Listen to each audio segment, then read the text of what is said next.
Halo semuanya, selamat datang di channel YouTube aku Jody Slim dan aku Jody Eransa. Di video kali ini aku mau sharing nilai rata-rata rapot SNPTN ya untuk SNBP tahun 2023 nanti. Karena di sini aku dapat nilai rapot gitu SNPTN yang kemarin dia lolos di UI jurusan fisika. Dan aku juga sudah melihat nilai rapot dia, bagaimana sih kenapa nilai rapot dia itu bisa lolos di fisika UI.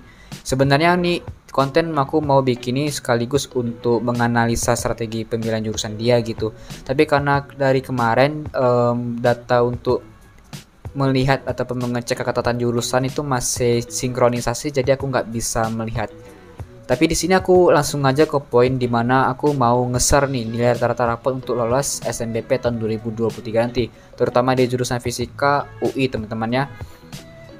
Ya kalau kita ketahui UI itu kan salah satu kampus yang bagus ya, jadi harus perlu rapot yang bagus juga gitu. Tapi di sini aku sudah hitung nilai rata-rata dia, terus aku juga udah nulis seluruh mata pelajaran dia dari semester 1 sampai semester 5 rata-rata nilai rapotnya.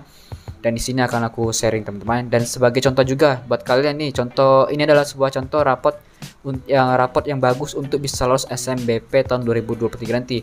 Jadi kalian jangan skip teman-temannya, kalian juga bisa bandingin dengan nilai rapot kalian, dan ini juga bisa jadi sebagai motivasi ataupun inspirasi untuk mengatur strategi jurusan kalian ataupun memilih jurusan yang tepat untuk kalian sesuai dengan nilai rapot yang kalian miliki. Ya, ini buat kalian yang pengen lolos, jadi jangan kalian skip. Oke, tanpa basa-basi ya, kita langsung lihat aja di sini. Karena dia diambil jurusannya di fisika, maka kita bakal melihat dari mata pelajaran pendukungnya, yakni fisika. Itu udah pasti, apalagi dia adalah IPA, anak IPA, jadi dia ada mata pelajaran fisikanya. Dan di sini juga banyak teman-teman, dia tuh dari bukan SMA sih, dari MAN. Jadi dia banyak mata pelajaran Islamnya juga gitu. Oke, kalau kalian lihat di sini teman-teman, aku mulai dari rata-rata nilai rapatnya dulu ya. Dari semester 1, dia tuh nilai rata-ratanya kalian bisa lihat di sini ada 91, 86, 85, 80, 84. Ini main tinggi-tinggi sih nilai rapatnya di atas KKM semua ya. Tapi di sini ada yang dapat predikat C teman-teman, dapat predikat C. Bahasa Inggrisnya misalnya 80, bahasa Indonesia 82. C kan dia akreditasinya, predikatnya. Tapi di sini semester 1 dia nilai rata-ratanya 85. Memang kecil, tapi kalau kita lihat dari semester 2 yang tadi aku hitung dia berubah drastis banget teman-teman semester 2-nya. Ya, semester 2 nih. Tadi yang nilainya ada yang predikat C, ada yang dapat 80, 82. Di sini nilai terkecil itu ada di 84 di bahasa dan sastra Sunda. 82 bahasa dan sastra Inggris. Ya sama sih, tapi cuma satu yang C. Kalau di semester 1 tadi tuh udah ada banyak, ada berapa tuh? Ada 4 yang C predikatnya. Dan dilihat juga di sini nilai rata-ratanya tinggi semua. 94, 96, 90. Padahal nih semester 2 nih. 96, 90. Nah, kalau kita lihat fisikanya dia 96. Nah, kalau semester 2 ini nilai rata-rata dia adalah 91. Jadi dari semester 1 dia 85, dan nilai rata-ratanya dia naik ke 91, nilai rata-rata dia naik 6 poin. Lalu kalau kita lihat dari semester 3, di semester 3 dia ternyata turun ternyata. Tadi kan nilai rata-ratanya 96. Tapi di sini dia turun seluruh mata pelajarannya. Tapi nanti kalau kita lihat fisikanya apakah turun apa enggak, nanti itu bagian kedua. Jadi di sini nilai rata-rata dia dari 91 di semester 2 sekarang dia turun menjadi 86. Turun 5 poin ya. Ya, tadi naik 6 poin, ini turun 5 poin. Tapi nggak apa-apa, nanti kita bisa lihat di semester 4-nya. Di semester 4 dia ternyata naik lagi. Nilai rata-rata dari 86 dia naik menjadi 89. Lumayan ya, naik 2 poin. Dan untuk semester 5-nya kita lihat di sini dia nilai rata-ratanya udah membaik teman-teman. Di sini udah banyak juga yang akreditasinya A, tapi masih ada yang namanya predikat C. Predikat C di sejarah Indonesia masih ada. Di sini juga PU ini aku nggak tahu nih mata pelajaran apa. Tapi di sini 82 masih dapat C juga dia. Tapi di sini rata-rata dia 90. Dari semester 4 tadi 89, dia naik 90 nilai rata-rata dia. Oke, kalau dari seluruh mata pelajaran, Kalau kita tambah 85 ditambah 91 ditambah 86 ditambah 89 ditambah 90 sama dengan lalu bagi 2, dia nilai rata-ratanya 88. Berarti dia nih lolos UI, nilai rata-rata rapotnya dia tuh 88 ya untuk jurusan fisika. Itu dari nilai rata-rata ya. Kenapa aku mulai dari nilai rata-rata? Karena memang kemarin kan komponen penilaian itu kan seluruh mata pelajaran ya, minimal seluruhnya 50% dari seluruh mata pelajaran.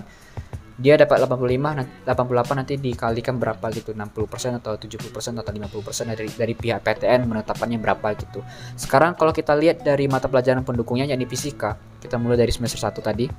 Fisika, dia semester 1-nya kita lihat di sini dia dapat 83, kecil teman-teman, dapat B.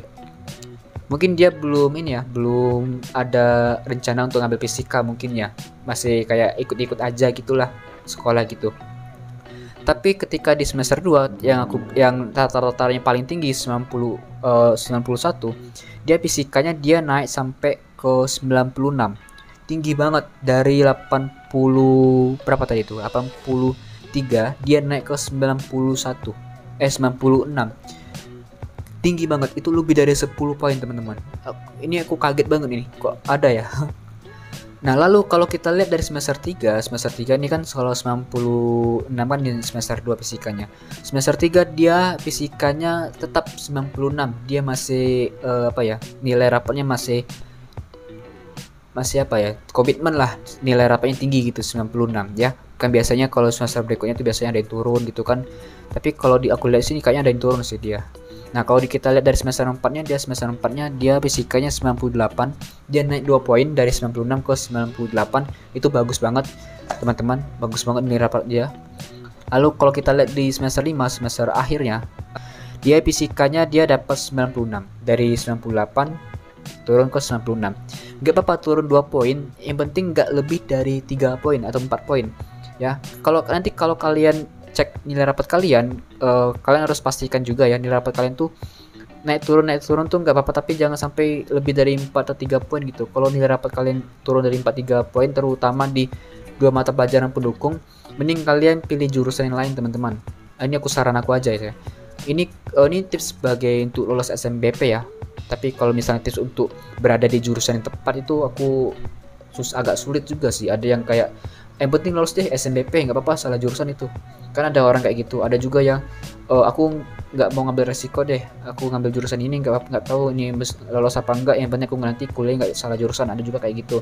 Tapi di sini dia memang nilai rapat dia si Ecep ini dia bagus banget di fisikanya, dia sangat mendukung untuk lolos di fisika UI. Nilai rata-rata rapatnya juga dia bagus teman-teman. Ini sebagai contoh ya, nilai rapat bagus ya teman-temannya. Jadi kalau kalian mau ngambil jurusan ya, kalau kalian memilih jurusan, nanti kalian harus pastikan, kalian harus lihat jurusan kalian itu nilai rapat kalian itu relevan gak dengan jurusan yang kalian ambil. Jangan sampai nanti kalau misalnya aku ngambil jurusan bahasa Inggris nih, ataupun hubungan internasional kan harus ada bahasa Inggrisnya itu ya sebagai mata pelajaran pendukungnya. Kita lihat apakah bahasa Inggris itu tuh bagus, kayak fisika ini contohnya yang naik gitu, turun pun nggak lebih dari 3 atau 4 poin. Kita lihat bahasa Inggris kita bagus apa enggak. Kalau ternyata bahasa Inggris kita jelek, turun, aduh, lebih baik ambil jurusan yang lain deh, pasti aja kalau memang mau lolos SNMPT gitu ya teman-teman ya. Untuk data lainnya, dia dari sekolahan yang dengan akreditasi A teman-teman. Lalu dia juga ternyata fun fact-nya, dia dia satu-satunya orang yang dari sekolah dia yang lolos di UI fisika, ataupun yang kuliah di UI. Dia orang yang satu-satunya lolos di situ. Berarti nggak ada alumni teman-teman. Dan dari segi piagam yang dia cantumkan ada 3 di sini dan sangat mendukung dengan jurusan yang dia ambil. Yakni dia memiliki piagam medali emas Olimpiade Matematika, medali perak Olimpiade Fisika, medali perunggu Olimpiade Fisika. Jadi memang bakat dia memang di fisika ataupun di hitung-hitungan. Jadi pas banget dengan jurusan yang dia ambil. Nah ini kalian harus contohin teman-temannya ya. Kalian kalau udah punya piagam, kalian cantumkan aja ya. Apalagi piagam yang sangat mendukung dengan jurusan yang kalian ambil, itu peluangnya gede banget. Apalagi nanti kan bakal ada penilaian ya, komponen kedua, yakni dapat pembobotan nilai pada prestasi tambahan yang dimiliki gitu ya. Lalu juga fun fact terakhir itu dia satu provinsi dengan UI ya, dia tinggal di Jawa Barat teman-teman. Oke, ini dia contohnya rapot yang bagus untuk lolos SNBP ya. Kalau kalian mau masuk ke UI pun fisika, nah ini salah satu contohnya rapot yang bagusnya ya teman-teman ya. Nanti kalau nilai rapot lain aku bakal sharing juga ya. Aku ada 2 nilai rapot lagi yang bakal aku bahas di sini. Ada hubungan internasional sama jurusan BK sih aku dapatnya. Oke, terima kasih telah menonton video ini sampai habis. Kalau bermanfaat jangan lupa like dan subscribe-nya, share juga pada teman-teman kalian. Siapa tahu video ini berguna untuk teman kalian. Saya Jody Ransa, sampai jumpa di video berikutnya.